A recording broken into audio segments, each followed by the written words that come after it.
What's going on, everybody? I'm Pastor Josh, and you are listening to another episode of the Preach That podcast. Ladies and gentlemen, what is happening? Welcome to episode 45. The podcast is officially middle-aged. Almost half a decade in weeks. Not even in weeks, because I missed a couple in episodes. Anyways, welcome to episode 45 of the Preach That podcast. Thank you for joining me. Brandon is joining me in the studio once again. I call it studio because it sounds cooler. It's my office at the church. But it's more of a studio than an office, really. You gotta ruin the illusion. Right. It's a studio. In studio, we're doing a little bit different video. I've done videos like this, but only by myself. And so we've got a dual reaction video today to a video. So you're only familiar with, it's a reaction video to it's a 10-minute clip, but we'll pause it and talk throughout and discuss some things. It's a 10-minute clip from a message that Pastor Mark Driscoll posted. I don't know what the date is. Let me look at this. 2 days ago, this was posted. Oh, wow. The clip. So I don't know if it was from this Sunday, from his message this Sunday, or if it was a previous message. I don't know that much of it. But it's a recent clip. I saw Ruslan. Shout out Ruslan. You'll never see this video, but shout out Ruslan anyways. I saw Ruslan. If anybody knows, he's a very, very well-known, very successful Christian YouTuber. He reacted to this video, and I thought, man, that's a good topic. And I mean, when I searched for this video, the first 4 things that came up were reaction videos to it. So it's not like we're just ripping off Ruslan. We're ripping off a bunch of people. Exactly. We're just copying them. But it's a massive topic, and it's about men. But if you're not a man, don't turn this off, because if you're a woman, you have men in your life. You have husband, sons, brothers, dad. You have men in your life that this information can help, can bless, can impact, and it can help you, how you interact with those men, how you view those men, how you treat them, how you can see the lies from society compared to what is truth in their life and truth in Scripture. I might pull it up maybe at the end. We almost reacted to Ruslan's reaction because it shows this whole 10-minute clip and portions. He kind of stops and breaks it down as well. But then he kind of goes into a little something at the end, share some scriptures. So if I think about it, we might go back and watch the ending of that. Or maybe we'll pull up the scriptures, go back and find the scriptures that he shared, and then we'll pull them up, and I can cut out some of the nonsense in the interim. Anyways, let's get into the video. I'm screen recording here, so that way I can, in post, I can go in. I didn't have time to set up everything to just record it and stream it all live. My microphone's going to be moving around a bunch, potentially, because I'm going to be looking at the screen and then looking at Brandon and then looking at the screen and then looking at Brandon. So bear with me. Movement. There's going to be some microphone clunks in the audio. I apologize in advance. I think I got this. Yeah, I've got it drugged back to the very beginning. Now, one more thing I'll say. This is where I started going a second ago. You only know of Mark Driscoll recently.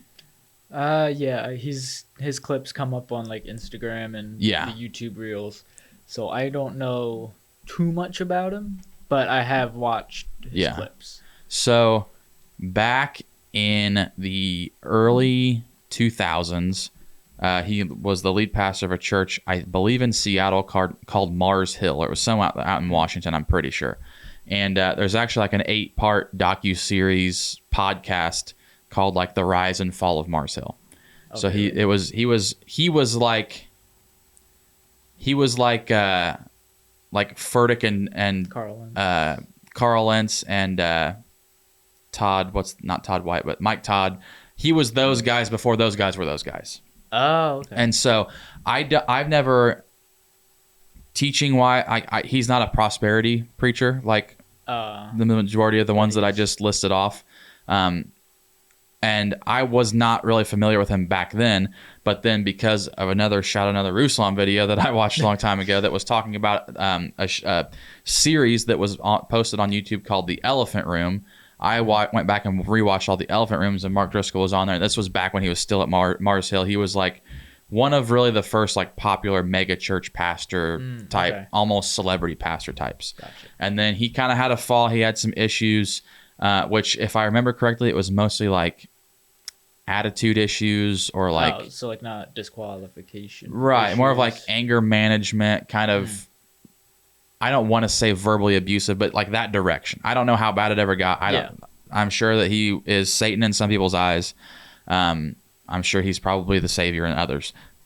Like most people are, there's a spectrum. Yeah. But everything that I've seen of his since he's somewhere in Texas now, he's a lead pastor. I forget the name of his church down there in Texas, but it seems like it's really growing and really successful right now. But everything I've seen of him recently is like hitting the nail on the head. Yeah. Everything he goes into, speaks about manhood a lot. He's not afraid to call out all the nonsense in the world, and he doesn't name names, but I'm sure he's not afraid. Yeah, I'm sure he's not afraid to call out false doctrines and theologies and whatnot. But he's really, really he's very outspoken against like woke culture, cancel culture, all that kind of stuff. Okay. And so all of his clips that I've seen, this is like probably like the longest consecutive clip that will have ever watched of his, but I've seen a bunch of his reels and stuff. And all of those that I've seen recently are always spot on. Yeah. So I said all that to say this. If you are familiar with Mark Driscoll and you're not a fan, just watch the video. Because if you're not a fan, it's probably because of 10, 15 years ago, things that transpired then. And I believe I know he's in a different season now. I believe he's a different pastor, a different person now, in a good way. So as I try not to make too much noise on my microphone here, we will swing around and get into this video. Hopefully I can remember that that's there, and I remember to edit the video onto the screen at that point, and I don't forget and do it later, and then I look stupid for doing that. So if I do that, then it's a whole thing. So we'll watch, and I'll just kind of pause it as I feel necessary, and then we'll discuss it. Satanic Six. These are the big cultural crises that we're dealing with in our day. Okay, kind of cut it off. He calls this the Satanic Six. So 6 issues in our culture today that are causing problems for the church. Okay. Number 1, men are encouraged to be boys or girls, but not men. When my daughters were little, they would dress up like princesses. Now we're telling fathers to do the same thing. It's a broken, corrupt culture. And for you young men, they're trying to keep you in adolescence and childhood and boyhood as long as they possibly can, so that you're overmothered, underfathered, dependent on the government, broken, and ultimately no longer a productive member of society.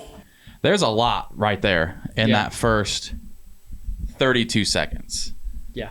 There's a lot to unpack right there. And it's all true. Overmothered, underfathered, this generation, the last multiple generations. Yeah. It's the calling out the fact that culture wants to keep boys boys and not let them become men is even allows them to become women. Yeah, exactly. It's make sure you pull the microphone out. I kept trying that earlier and it keeps moving. Yeah, you have to dial it in a little bit. There we go, we got it. But between like, there's nothing wrong with video games, but the culture has encouraged men to just do nothing but sit and play video games for hours upon hours until 5 a.m. and then call in sick to work. Yeah. Like everything.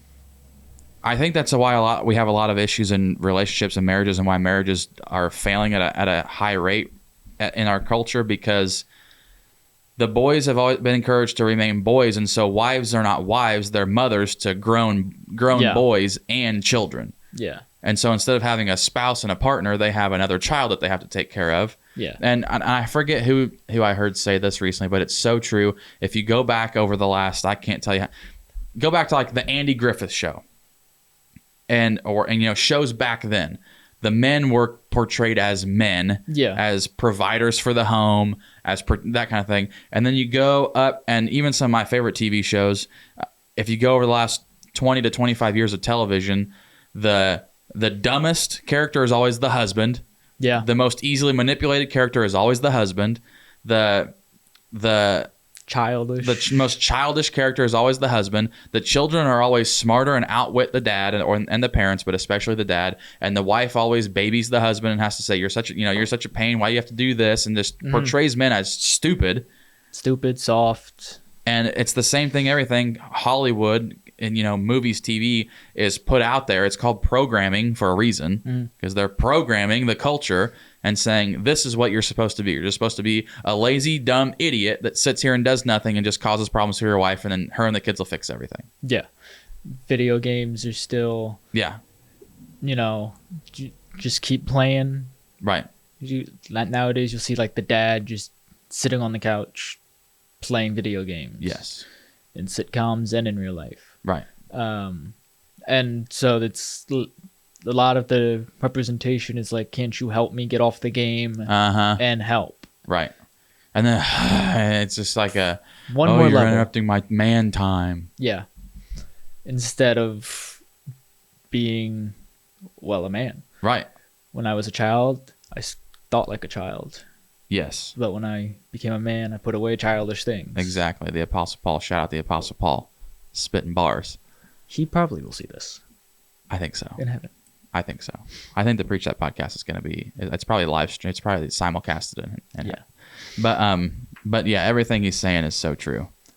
And the fact that for so long it was always keep boys boys and don't let them be men, and like he said, and then like you said, and now it's gotten to the point, and he goes in deep on that particular part of the topic as well. We encourage our boys to be girls now. Yeah. Well, I mean, like he said, like the dads are encouraged to dress up like a princess. Right. We saw it in, what was this? Was it a Super Bowl commercial, a Doritos commercial, where like the dad's wearing like this princess fairy outfit? Having tea time. It was something like that. Yeah. So, I mean, they're encouraged to paint their nails and wear dresses. Yeah. Not just in the house and to play with their daughters. Yeah. But to wear it out. Right. Even. Yeah.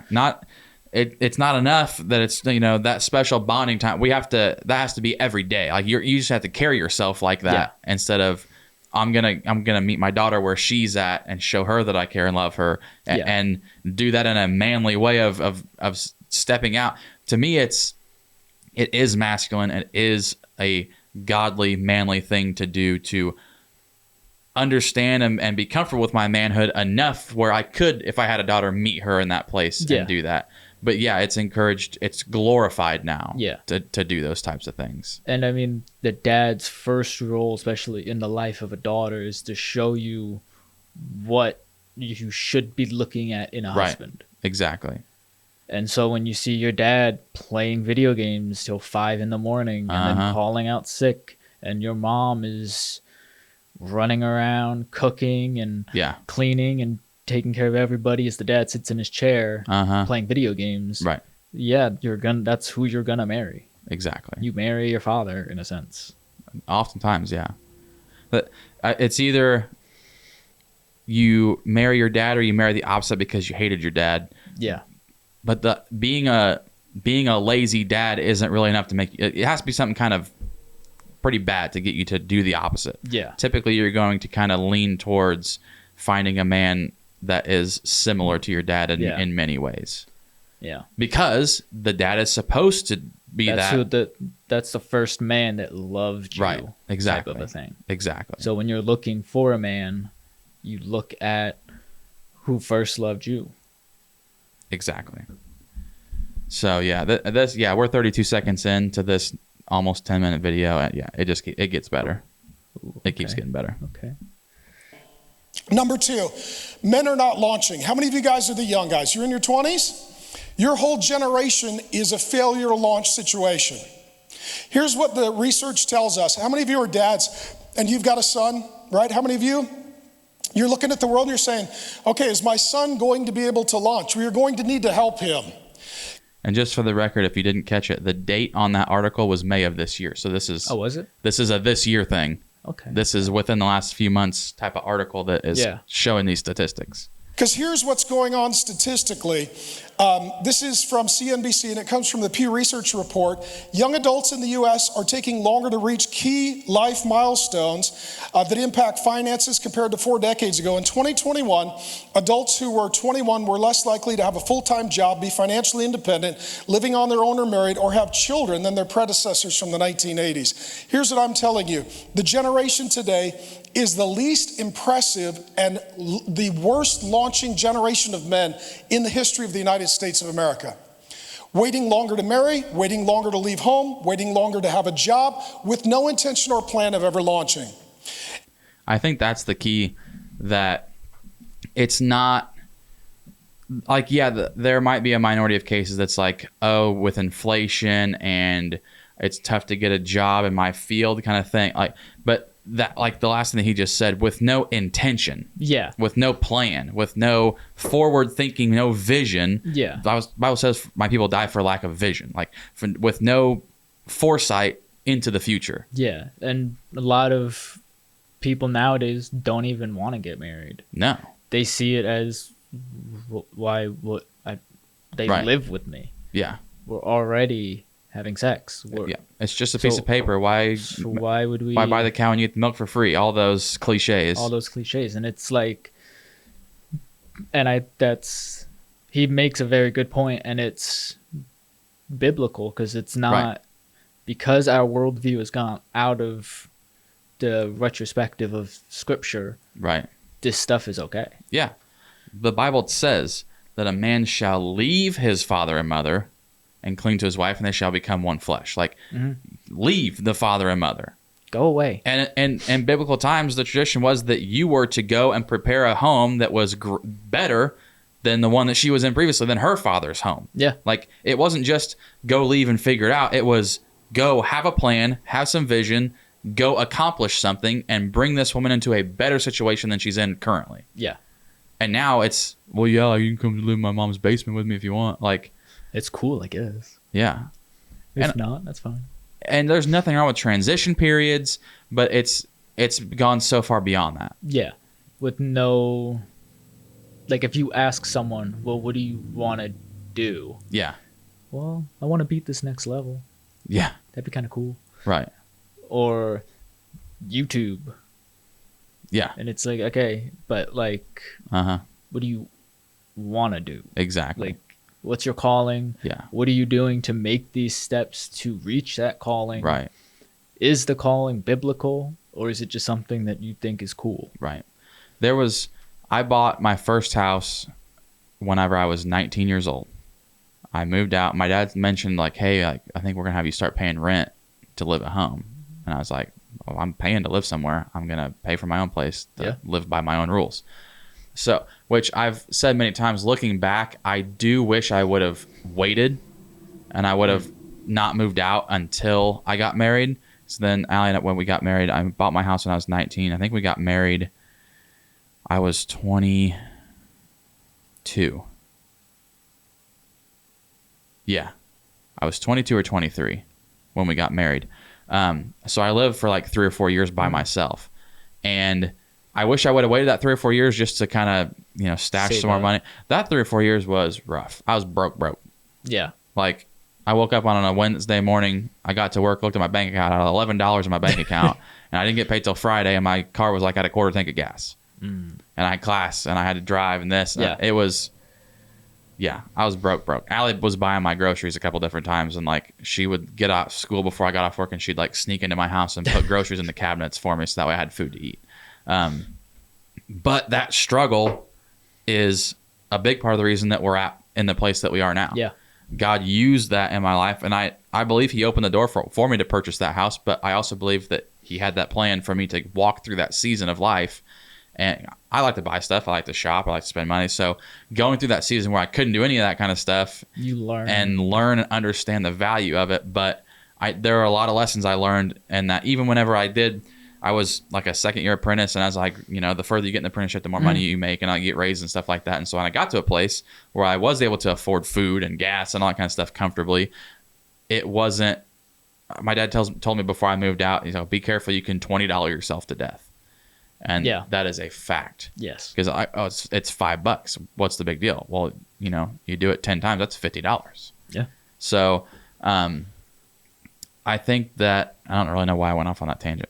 But failure to launch is, and again, goes back to what we were just talking about with Hollywood and everything. There's literally a movie titled Failure to Launch. Is there? Yeah. And it glorifies and makes light of a situation where a man still lives with his mom like in his 30s or 40s or however old, and he just won't move out. Yeah. But it glorifies like, oh, this is funny. This is normal. And it's caused huge, that article said that it causes huge financial issues in the future. Yeah. Well, because you haven't moved away right from your mom, your dad. You don't know what it's like to even be away. No. So even like when you leave them, because you at 30 or 40, you might go back because you're like, well, I don't like being alone. Right. Like, I don't pay rent.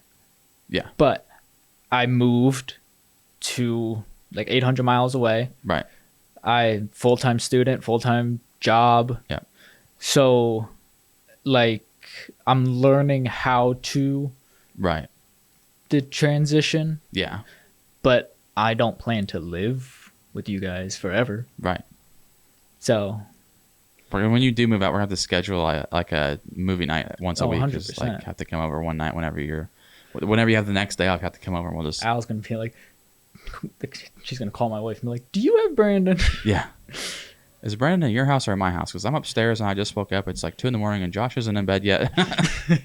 Which one is he? Sorry, we're trying to check some movies off our list. We have a whole list of movies and TV shows that we've got to watch. The Godfather. There's so many. That's a long list. Oh, yeah. I don't know if we'll ever finish that list before Jesus comes back. He'll come back when we're watching one. He's like, hold on. 5 more minutes. It's almost over. Yeah. All right. Let's get back at it. And we're only 1 minute and 35 seconds into this video. How far are we in? We're not far at all. There's a lot in here. The result is what we have now is we have a record number of overmothered, underfathered men. And it takes a man to raise a man. Okay, I hope everybody got that line. I'm going to back it up.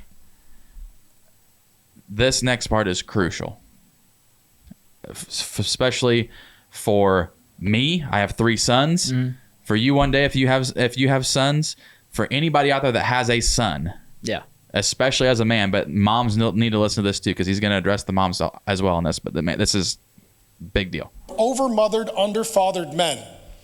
And it takes a man to raise a man. Facts. They tell us that masculinity is adopted and adapted from a father figure in your life.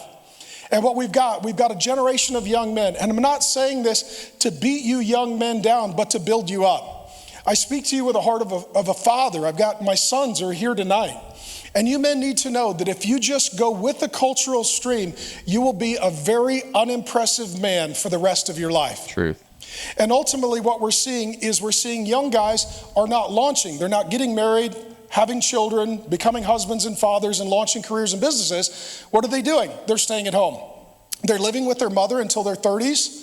They're playing video games. They're vaping. They're ordering food delivered to the house because they're too lazy to even go out and get it for themselves. Okay, getting a pizza delivered every once in a while is not that big a deal. But I understand what he's saying. It's like a live in a cave type thing.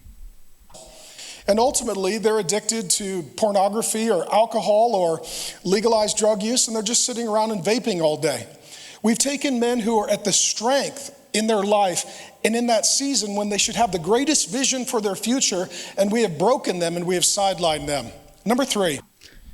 A lot there. Yeah. So with the underfather, that is both, I mean, not just not having one. Right. Either the dad left. Yep. Or even he might be there physically. Right. But not there. Yeah. Or he's the dude that's in the basement playing video games and never around his kids and only comes up to see if mom made dinner yet. Yeah. And then with the overmothering, I mean, I feel like that one's the moms, I feel like try to overcompensate what the father should be doing, whether that be attention or discipline or whatever. Yep. And then they are so reliant on the mom. And just like we said, when the daughter looks to the mom or looks to the dad to see how to love, they look at the mom. Yep. And when they see someone who coddles the father and you, that's what you expect. And if for some reason there's any single moms that come across this and watch this video, first of all, kudos to you. If you find yourself where you were forced to be in a position, whether it was by choice or you can be forced in that position by choice if you're in a bad situation and it forces you. Anyways, kudos to you for stepping up and doing that on your own. I know plenty of single moms. That's not easy. My mom was very a single difficult mom for 8 years. Right, exactly. It's shout out single moms. Yep. On the other side of that coin, don't rush into anything. Don't make a poor choice because you're trying to make a quick choice, but remain. Just because there was one idiot out there that screwed something up, one moron decided to leave, you made a poor decision with who you decided to have sex with, and when you weren't married and you had a child, whatever the situation is, don't let that keep you from finding a godly man that will love you and father that child. Yeah. It is, as you're seeing from this video that we're reacting to right now, it is a massive deal, especially for all children, but especially boys, to have a man, a father in their life. Yeah. But the key to that phrase, a godly man. Yeah. Somebody that loves the Lord more than he loves you, that will step up and be a priest and provider and protector of your home and over those children. I think too many times women become single mothers out of a bad situation, and they allow that bad situation to, and honestly, culture has made it so they painted the picture of, well, like, you're a warrior, so you have to do this on you. You're not a warrior anymore if you find another man. Yeah. Or even they rush into it because they feel that they need someone. Exactly. To either for themselves or for their kid. Yep. And they get into just as bad or even worse sometimes. Right. Exactly. He also brought up masculinity. Yep. And how, I mean, now it's toxic. You can't have. Oh yeah. You can't be masculine. You can't be tough as nails. You can't. Right. Boys are encouraged to cry, and I'm not saying men don't cry. Right. Jesus cried. David cried. Right. Powerful men of God and the God man. Right. Wept, but they were not sniveling. Yeah. Emancipated wussies. Jesus flipped tables, whipped people. Yeah. So, and David slew a Philistine. Right. A couple hundred. Yeah. There's a difference between a toxic, because I do believe that there are toxic masculinity. There are toxic fill in the blank. Exactly. Men, women, children, teachers, bosses, everything. There are toxic people out there. That does not mean masculinity in and of itself is. Biblical masculinity is toxic to the woke culture, the new world order that's kind of like the agenda of the enemy. Yeah. Biblical masculinity is toxic to those ideologies. Because I read a book one time and it was talking about the masculinity of Jesus. And like, if you really look biblically at the biblically accurate Jesus, he was the manliest man there was. Right. I mean, now we paint him as this emancipated, skinny, sniveling weakling. Yeah. When in reality, he was a carpenter for 30 years. Right. So he was he worked with his hands. He was very strong. And yeah. And then he wasn't soft. No. He basically would verbally smack around. Right. Essentially the leaders of the culture. Right. Like the Pharisees were not like just like a pastor. Right. They led everything. Yes. Exactly. So he basically went against the government in a sense. Yeah. The Jewish government. Right. But still. Exactly. Yeah. I agree. I was trying to figure out a way to summarize, but I think you did it well. Men are not working. It's called not in labor force. A record 7 million men ages 25 to 54 are not working or looking. I thought that NILFs was an interesting choice of an acronym for this. I didn't want to say it. But not in labor force. My vision's a little skewed. I was like, what does it say? Yeah. For work. The what? Okay? What that is that's a whole generation of guys who are in their 20s, let's say, and they're not working and they're not looking for work. If you're an older man, how many of you don't even have a category for this? You don't have, if you're a single guy, you should have at least 2 jobs. Okay? That, I guarantee that triggered some people, probably in the audience and definitely people online. If you're a single guy, you should have at least 2 jobs. 100%. I don't disagree. Yeah. I mean, like, you have a full-time job, full-time student. That's 2 jobs. Yeah. In my opinion, a full-time student, you can't. They would have to have 2 jobs and be a full-time student. Yeah. But he explain. He'll explain it here in a second. I'll let him explain it so that way I don't take up too much of the video. Okay. For 2 reasons. You have the energy, and if you don't have a wife, you have nowhere to put it, so you may as well go get 2 jobs. Just something to pray about. But nonetheless, the way this works is we've got a whole generation of men that we have created to be dependent and not to have them mature so that others can depend on them. And in addition, men are not marrying. 40% of millennials and Gen Z, ages 18 to 42, don't believe in marriage. They think. Just to touch the Bible tells us that a man that does not work shall not eat. Yeah. It's having a job as a man, providing for your home, providing for your family, leading your family in a way is biblical. That is one of our jobs as men. Like we mentioned, Jesus himself, when he came, he didn't just stay at home until his ministry. Right. He was a carpenter or a stonemason, depending on what. But the fact of the matter is he worked. Right. And usually it would start around 13 is when the individual would go into the labor force. And so from then to 29, 30, right, he worked with his hands, and we see God worked in Genesis. Right. He even got his hands dirty with forming man. Yeah. So it's very biblical. Paul was a tent maker, and so everybody had a job. Right. There wasn't just... Also, when Jesus called the disciples, they were all doing something. Exactly. They were all at a job site. Right. Either fishing or collecting taxes or whatever it was. He doesn't call people that just sit around.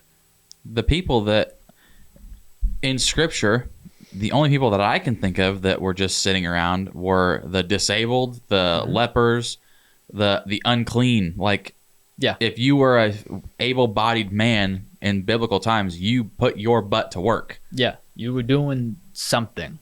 Right. Whether that be on a scholarly level with like the Pharisees and all them, which also, let's be honest, no matter what you think of the Pharisees, that was work. Right. It was ministry. So they did work, and then, or carpenters, stonemasons, the list, fishermen, the list go on. Exactly. And then with the not marrying, I mean, we already addressed it, but what's the point? Right. There is a lot about the identity of a man that we lose when we don't work. Yeah. When we don't contribute to society, when we don't contribute to our homes. And for the record out there, providing for your family is more than just going to work, making money, and coming home and sitting on the couch. Yeah. There is way more to providing for your family than just financial. You need to provide emotional stability, mental stability, physical stability, spiritual. I know I'm not the poster boy for physical fitness. It's, leading his family in a physically healthy way, but I'm trying my best. But it's so much more than just financial is one part of the picture. And I think a lot of men, all of this kind of coming together, the 4 points that he's discussed thus far, a lot of men view provision as money, so then they come home and they're the child. Yeah, I'm a man when I leave the house, but then I'm a child when I get home. Yeah, instead of being a man at all times. Yeah, or like you said, like some people don't even get jobs, and a part of that's, I mean, like, why would I need a job? I live at home with my mom. Like at even 15, 16, I was forced to get a job. Right. I was told, you need to get a job. Yeah, it's just something you have to do. Yeah. So I was a lifeguard at 16, and then 17 till now, I'm full-time at Walgreens. Right. Yeah. So the summer I turned 16, I worked for our school district, like cleaning classrooms and moving furniture around, all that kind of stuff. And then as soon as that was over, then I got a job at the local pizza joint, and I did that for a while. And then when I got into the apprenticeship, I continued working at the pizza joint because at first it was kind of a temporary basis. So I was working like 6 to 4:30 as an electrician, coming home, showering, changing my clothes, and then going and making pizzas until 11 o'clock at night, and doing that I did that for 6 months straight. And then it was the hours were a little bit different. And then it was working at the pizza place and working as an electrician and going to apprenticeship classes. Yeah. Because that's what you do as a man. So, I mean, let's put it this way. Sometimes you just got to suck it up. Yes. Will it be enjoyable? No. Rarely. There are times when I'm at work, I'm like, why? I don't want to be here. Listen, this isn't even where I'm supposed to be, like, for the rest of my life. Yeah. Just put me in pastoral, and put me in the ministry already. I'm done. Yes. I've had it. Yeah. I'm tired of working. Yeah. But I get up the next day, say a prayer at 5, and suck it up. This is what you do. The same group of boys that look at people that work consistently. Oh, must be nice that you've got this truck. Must be nice you've got this house. Must be nice to have the money to go on vacation. Mm-hmm. They're the group. They're the ones that refuse to go do anything. Yeah. That refuse to suck it up when it's terrible. I was treated like garbage on a few job sites whenever I was a pre-apprentice or a first or second year apprentice. Suck it up, because guess what? One day, if I work hard enough, I'm going to be the one that's in charge, like I am now, and then I get to treat people with respect, so that they don't have to go through that, so that they can have success with their career. Yeah. Or with retail, the customers are just so nasty and mean, and deal with it. They are. You got the blue polo on, homie. Like, they are. Now go get the mop and clean up the mess. Right. Like, it's just sometimes you just got to put your head down and be like, Lord, you got to see me do this. Nobody. I'm going to swing. The generations that are here and coming, because I said so, doesn't fly with them. It's like, well, and they even suck it up doesn't. No, culture paints the picture. Well, I need to know the antithesis of this situation. I need to know why to see if my inner self agrees. And just do it. Yeah. I mean, because here's the other thing. That's what God's going to say. Yeah. Like, I saw that there's one thing on Instagram where the person was like, what I thought hearing the voice of God said, sell your home and you will be a millionaire. And it's like, what it's actually like, sell your home, quit your job. Right. Okay, and follow me. That's it. At the end of the day, and people don't like it. I think that's why a lot of people don't like, even Christians don't like to read the Bible, but people in general don't like Christianity, is because at the end of the day, it's because I said so. Yeah. Why? Because I said so. Because I'm God. Yeah. Like, Vody one time said that you don't make Jesus Lord over your life. He already is Lord. Right. You're just acknowledging that he's Lord. Yeah. You can't go up to a king and say, okay, you are king. He's like, I don't care what you say. I've been king. And you're going to do what I say. Right. Or die. It's really your choice. It really is. But, I mean, we don't, like, suck it up even. No. Like, so being raised by a single mother, my Uncle Steve, in the beginning, he had a fear. Like, he once went to my mom and said, you didn't raise a wuss. And, like, being a single mother, I thought you would have. But that was because when I got hurt, suck it up. Yeah. Like, she let me get hurt. It wasn't this over coddling and like, oh my gosh, are you okay? Right. She'd put a bandage on me, but she'd be like, okay. Right. Go. I tell 3 boys all the time. I said, don't do that. You're going to get hurt. No, I won't. Okay. And then they come crying.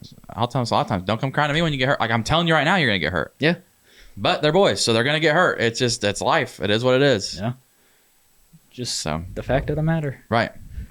So I think we're on to point 4 now of that men are not marrying. So he'll keep going on that for a minute. I think it's an antiquated, outdated institution. And here's what you need to know. The whole world is built by men who have women and children to feed. Truth. The reason that a man gets out of bed and goes and works a job, pursues a career, takes a chance, launches a company, he's got a woman that he loves and children with his last name, and he feels this God-given level of responsibility to provide for them. As soon as you take away a wife and children, you take away the motivation for a man to carry the full responsibility that God intends for him to carry as a man. Furthermore, men are marrying far later than ever. The average guy today is well into his 30s by the time that he does have his first marriage. Yeah. And what we see as well, 25% of 40-year-old men in America have never married. 25% of... That's remember crazy. That show, The 40-Year-Old Virgin? These guys aren't all virgins. I'm just telling you how this is working. So men are not marrying, but what are they doing? They're living and sleeping with multiple women with no intention of ever marrying. Yep. And so what you've got as well, you've got an entire generation that are cohabitating. And now what you're starting to see is two things happen. Women who go to college, which men don't, and women who are in the workforce, which men aren't, are having a hard time finding a man to marry. So they're doing one of two things. The younger women are marrying the older men, the dirty old guys who can afford it. Yep. Which Ruslan says, like, I don't know why he went and called them dirty old guys, but I know what he's saying. Or number two, they're becoming lesbians. Wait, what did he say? What was the last one? He said they're either marrying the dirty old men or they're becoming lesbians. Which is not terribly inaccurate. I mean, tell me he's wrong. Right. But I mean, like that whole, every sitcom. Yeah. Friends, as much as I love Friends. Right. Joey's the child. Yeah. Chandler gets married with Monica at mid-30s. Probably. Yeah, I'd say. And then Ross is married 7 times. Also facts. How I Met Your Mother. Barney's the guy that just sleeps around. I think his total number was like 270. I think at the end of the show they reveal. Ted doesn't get married until he's 35, 40. Right. Yeah. And then, well, why am I blanking on their names? Which show? How I Met Your Mother. Oh, Marshall. Marshall and Lily. Marshall and Lily, they're just great. Yeah. Sure, fornicating beforehand, but Yeah. They got married. True.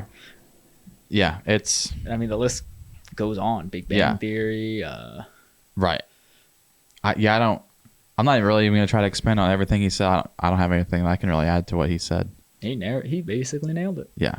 He nails on this whole thing, but yeah. The whole trend toward transgenderism and lesbianism is in large part a number of women who would like to get married, but they can't find a man, so they decide to be a lesbian. I wonder how accurate that is. I wonder if there's any like empirical data that would point to that. I believe there is. I believe that some, and it's gonna, obviously this offended a lot of people probably. Oh, I'm sure it did. This just got posted days ago. It's got plenty of offending left to do. But there are women who just go into lesbianism because they can't find a man. Well, like the single mom example that I share all the time is their mindset is large in part because it kind of has to be in a sense. Their mindset is, I can't find a man, so I'll just be the man. I can't find a father for my child, or I don't have a father. I shouldn't say can't find. I don't want to offend anybody. There is not currently a present father for my child, so I will be that child's father as well. Well, the ones that he's talking about just take it a step further and try to actually become a man. Yeah. Or pretend to be a man to fill that. I can't find a suitable husband, so I'll just become a suitable husband for some other chick. Exactly. So, yeah. And then number 5, men are not fathering. Yep. Yeah. 1 in 4 young adults today are saying that they are not going to have children.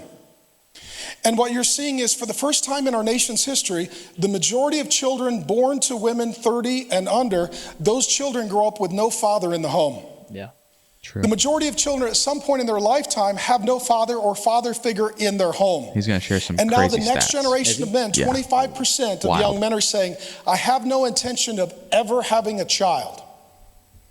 And then lastly, and I will say this as well. I'll have to cut this part out. I feel like that was funny, though. YouTube ads. Stack your GPS. Many men don't want to have children because they don't want the responsibility. And number 2, many men who have children don't carry that responsibility.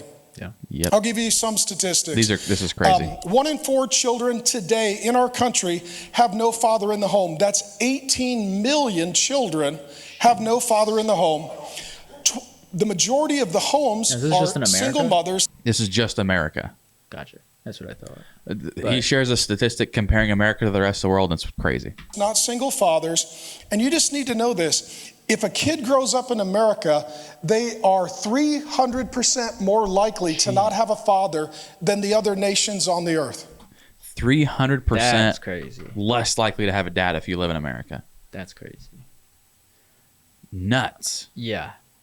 I think America has the self-entitlement. You got to do what you feel is best. Right. What does your heart say?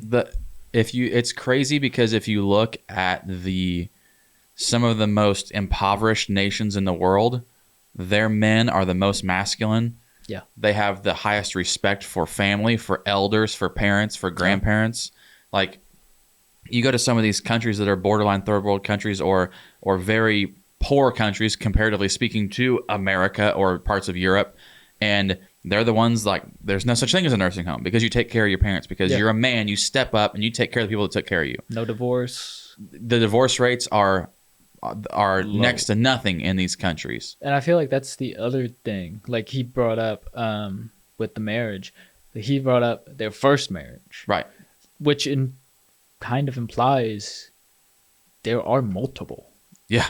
Like most people, divorce is kind of like, well, if this doesn't work out, we'll just get divorced. It's not. Divorce at this point has just become a 6 month to 3 year breakup. Yeah. Depending on how difficult the two parties want to be about it. We'll do a trial run. Yeah. And if this thing doesn't work, right. Wipe our hands. We'll just take it back to the dealership and find another lease. Yeah. I thought of the Vody Balcom clip where he was like, love your wife. Right.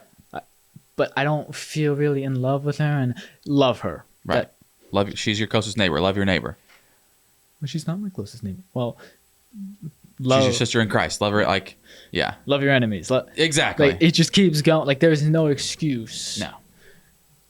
To not right. love your wife. Exactly. Yeah. Zero excuse. Technically, statistically, this would be one of the worst countries in the world to actually be born if you wanted to have a father. Crazy. And so let me just tell you this. You men are a statistical anomaly and miracle. I hope all the men out there listen to this. If you are a godly, biblical man, if you are a godly, biblical father, a godly, biblical husband, if you follow Scripture as a man, I want you to listen to this part because this is true, and kudos to you out there if this describes you, because this is a big deal. Like, some of you guys didn't know this, but going to work today made you special. You're right. Some of you, how many of you guys are married? You're the weirdos and the outliers. How many of you are the father of a child? Okay, you are a statistical minority. How many of you have more than one child? You're a total freak. Okay, and thank you. Because when everyone is wrong, you're the oddball if you're the one getting it right. Boom. When the world goes left, I'm going right. As Uncle Tim has said in the past couple sermons, we are a peculiar group. Right. Like exactly. If you look like the world, sound like the world, act like the world, right, you're doing something wrong. Exactly. Yeah, we're supposed to stand out, and this is a perfect example of how men are supposed to stand out from men of the world. Men of the Bible are supposed to look different than the men, and we're the ones getting it right. I hate to break it to you. I hate to break it to those out there that are anti-Bible, but biblical men are the ones getting it right. Because he said so. Yeah, because he said so. And the statistics prove it. That too. But anyways, there are much fewer men in prison that grew up with a biblical father than that grew up with a worldly or no father. Yeah. Which is 18 million children right now growing up without a father in America. And probably rising. Oh, yeah, guaranteed. And because of the lack of father, you're looking to social media, you're looking to celebrities. Exactly. Who also didn't have a father. Yeah. And is just trying to form some type of identity. Exactly. Yeah. And that's the world that we live in. And what happens today as well, if you don't have a father in the home, the odds of a child having mental and behavioral health issues is up 200%. Yes. If you don't have a father in the home, the odds of growing up in poverty go up 400%. Yes. If you don't have a father in the home, you're 500% more likely as a child to have a medical or emotional disorder. Jeez. And what do we do with the little boys who manifest these issues? We medicate them. Yep. We say, you know what? There's something wrong with you. You're angry and acting up. You don't have a father, so instead we'll give you a pill. And then we'll put you in school, and then we'll cause you to question your gender. And then maybe we'll mutilate your genitalia. and then we'll make sure that you never grow up to be a strong man. Yep. And what we don't know what to do with the strength of boys, we don't know how to direct it, so we castrate it. Boom. That's a good line. Yes. Clip it. Boom, for real. That is straight facts.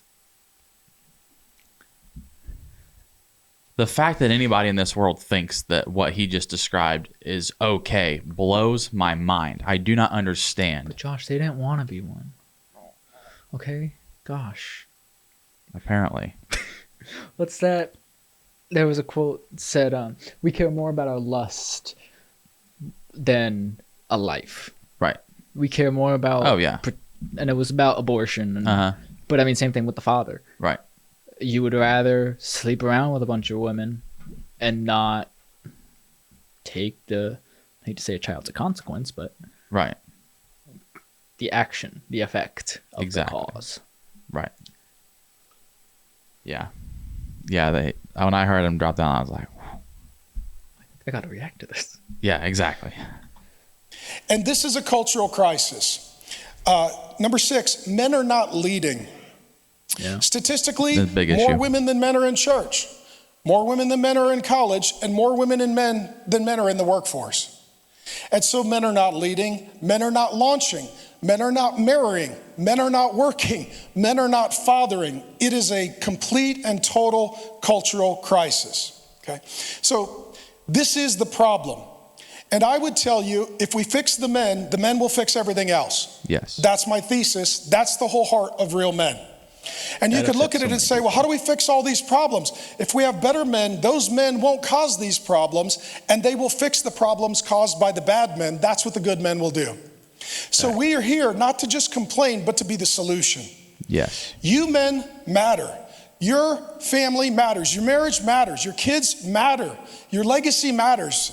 For those of us who are now grandfathers, your grandkids, Mary, they matter, and your ministry matters. And you guys matter to us. And so here's what we ultimately need. We don't need bigger government, we need better men. And what always happens is the worse men increases the size of government. If the men do their job, you don't need nearly as much government. We live in a day when we don't need bigger government, we need better men. Boom. I was going to say, can we drop a mic? Mic drop. I don't want to break my stuff. So that's the best mic drop we're going to get today. But no, it's take that how you want. I don't know if anybody watches this channel at this point in the game to come up with negative reactions and bash like a lot of other, Christian YouTubers and stuff. But the sad part is that I have to say, even as Christians, as followers of Christ, if you disagree with this, then you're wrong. Yeah. Because there are people in churches that'll watch this, and and I'm not even talking about the wild Sparkle Creed Methodist people or the I'm a gay Christian pastor. I'm not even talking about the wild liberal Christians that aren't actually Christians in the first place. Yeah. I'm talking about like the mainline denominations that haven't screwed everything up yet, or the non-denominational churches that actually believe in and follow Christ. Like, there are still people in those churches. We've had people leave our church. It's been several years.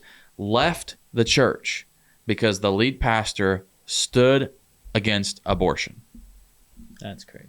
That's in a rural area, small town USA, Midwest, Bible Belt, Bible believing church. People left because by a cornfield. Right. And it's in every church, it's everywhere. I talked about that in the last message that I preached, which is the last episode of the podcast, episode 44, if you want to check it out. But it blows my mind that people in the church that say they follow Christ disagree with this. Yeah. And I would, because even no matter which point you disagree with, he was right on all of them. Yes. And there's biblical precedent for all of it. Yeah. This isn't just like I'm getting too excited.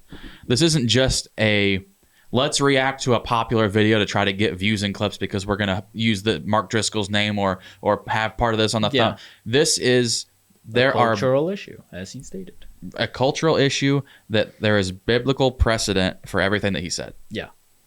He didn't go straight into, and I'm sure at some point, if I remember correctly, this Real Men Too, Our Father's Dominion thing, I think that this is like a men's conference that he's speaking at currently at his church. This is at his church, but I think this is a men's conference that he's speaking at currently. But so I'm sure that at some point he went into scriptures that kind of But this was like the clip. This was the clip. This was like laying the foundation of all the things that he was speaking about. If you get nothing else, right? This is kind of the 6 main points of what we will address. Right. He did bring up, like, if you're a man, work for your child, your wife. But I would say even if you don't have one yet, right, work for your future one. Yeah, exactly. I think the first step would be whether you eat or drink or whatever you do it as unto the Lord. Yeah. As Scripture says, I think it's 1 or 2 Corinthians, maybe. I know it's a Corinthian. Yeah. But I remember whenever I was younger, my dad wanted me to sweep off all the porches. The house that they still live in, that I grew up in for the second half of my childhood, it's a great big old farmhouse built in 1878. It has this huge wraparound porch. Like, the house is pretty good size and has this huge porch. Mm-hmm. And my job that day was to sweep off the porch. There was leaves and dirt and all that kind of stuff up there. And I was not having it. I was throwing a fit about it. And my dad shared that verse with me. And he says, I don't want you to sweep this porch off for me. I don't want you to try to do a good job for me. I want you to sweep this porch off for the Lord. Yeah. Take care of this porch as if you're sweeping off Christ's porch. Yeah. And that was instilling in me the heart of, no matter what we do in this life, do it as unto the Lord. Record this podcast and produce this podcast and put it out there as if I'm producing it only for Christ. Mm-hmm. Or be in your word and study to show yourself approved, to work that needeth not be ashamed, but rightly dividing the word of truth, for no other reason than to be approved by God. And that is the heart that we don't have in boys and in men in the church anymore, is a heart for Christ. Yeah. Father and Mary. Yes. For Christ. Right.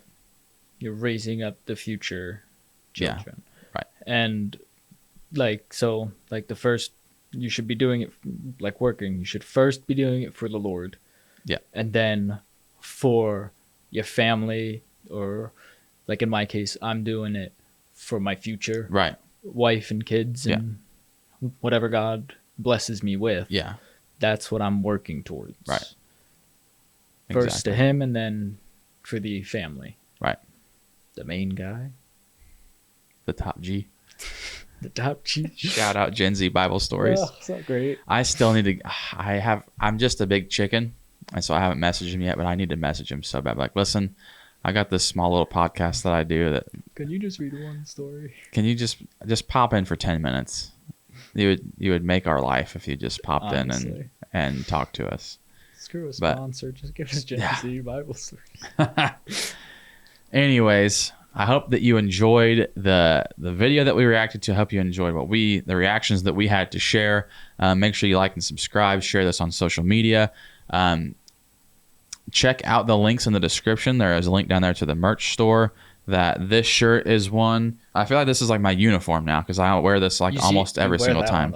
I didn't wear the hat that came from the merch store today, just to change it up, so that way all the thumbnails and clips didn't just all look the same. I was trying to find my other new shirt, but I can't find it. I don't know where it went. Listen, I'm not happy about it. I liked it so much. Listen, I don't think you wear the same size shirt that I wear. You'd be swimming in that thing. But check out. There's a link to the merch store. There's several different T-shirts, and I need to get on it. I need to get caught up on all the designs as hoodies as well, because it'd be hoodie season. It's hot today, but it's hoodie season. We're getting there. It's the 22nd. Yesterday was the official first day of fall. It's hoodie season.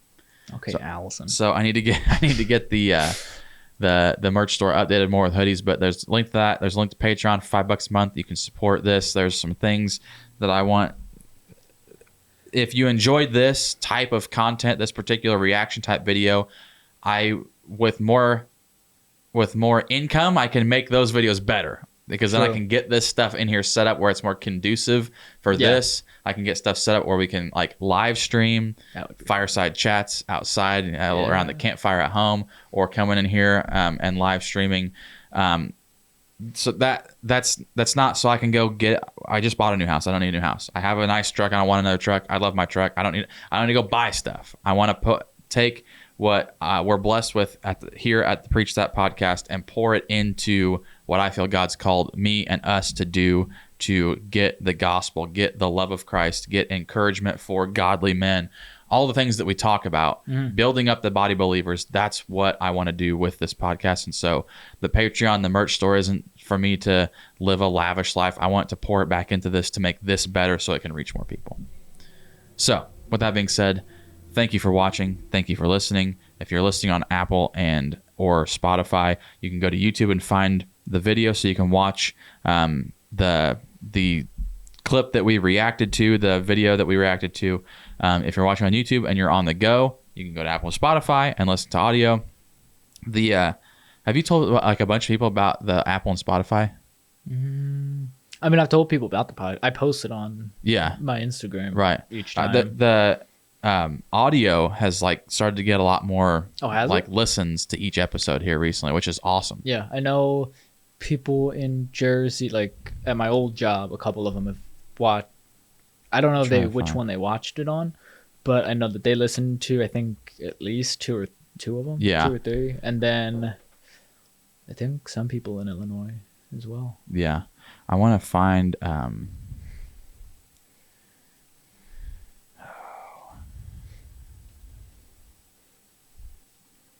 want to find somebody's name. First off, shout out Rochelle Morgan, and I don't know if. Let me know if your first name is Rochelle and your last name is Morgan, or if you did like an inverted thing and you're Morgan Rochelle, because I feel like that could go either way. Yeah. And I don't know her personally, but she's awesome. She's always commenting on everything on Patreon. She's always commenting on every single clip that I post on YouTube, like on YouTube Shorts. So shout out to you. Thank you so much for interacting so much with the podcast. And then there's another person. Maybe doing it this way will be easier. I want to give another dude a shout because he's been going back and listening and watching like everything.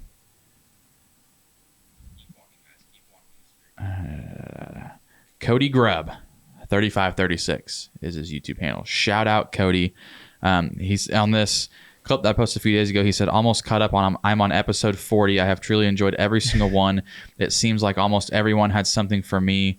I could feel the spirit moving. So shout out Cody. I read that the other day, and it was like, I really appreciate that, because then there's also comments like right under his that didn't make any sense. They said, I'm trying to think of a nice way to say that you're far too simple to be talking about these kinds of problems.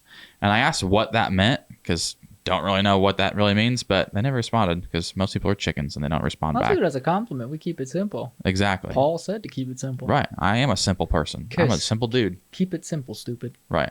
Keep it simple and keep it truthful. And that's what we do here at the Preach That podcast. But shout out, Cody. Thank you for your encouragement. You've commented on so many videos and listened to so much stuff. And you're one of the only people that ever like responds to the Q&A. Like, what did you think of this episode at the end of on either the Apple, Spotify, or whatever. He's always doing that. So shout out, Cody. Shout out, Rochelle or Morgan, whichever one is your first name. I don't know. Please comment. And let me know. Please send me a message on Patreon so I know how to address you. Yes. So, and thank you to everybody else that likes, subscribes, comments, shares, all that good stuff. I appreciate you. We appreciate you. So, with that being said, episode 45. We're getting there. Moving up. We're getting there. We're almost like a real thing here. Yeah. Just need that sponsor from Willie. We just need that sponsor. Willie Robertson. Whether it's something about beards. Man, I just trimmed mine last night, too. Mine's not like all big and bushy like it used to be. Or we'll take Gen Z. One or the other. Yeah.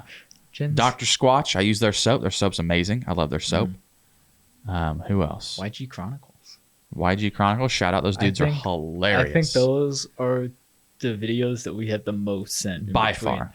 But yes. Because Gen Z doesn't post too many. Right. Yeah. Every time I see a new YG Chronicles video, I always look to see if Saint Brand liked it yet or not. Yeah. And so then if not, I share it with you. And then there was one time I wanted to send it, but I was like, wait, let me see if he sent it. Right. And I was like, okay, let me start scrolling. Yeah. Okay. So yeah, shout out to all those guys. We need to come up with, we need to find, if you're out there and you own a business or something and you want to have a sponsor the podcast. We got you. We need a presenting sponsor. Everybody else has Chevy Silverado and Dude Wipes and Manscaped and everything else. We'll just take Joe from accounting. Yeah, just let me know if you want to sponsor it. I don't care if your name's Bill and you want to sponsor it. I was like, this per episode brought to you by Bill. We could do that for Patreon too. Right. So, anyways, with that being said, thank you for watching, and we will see you on the next one. Boy.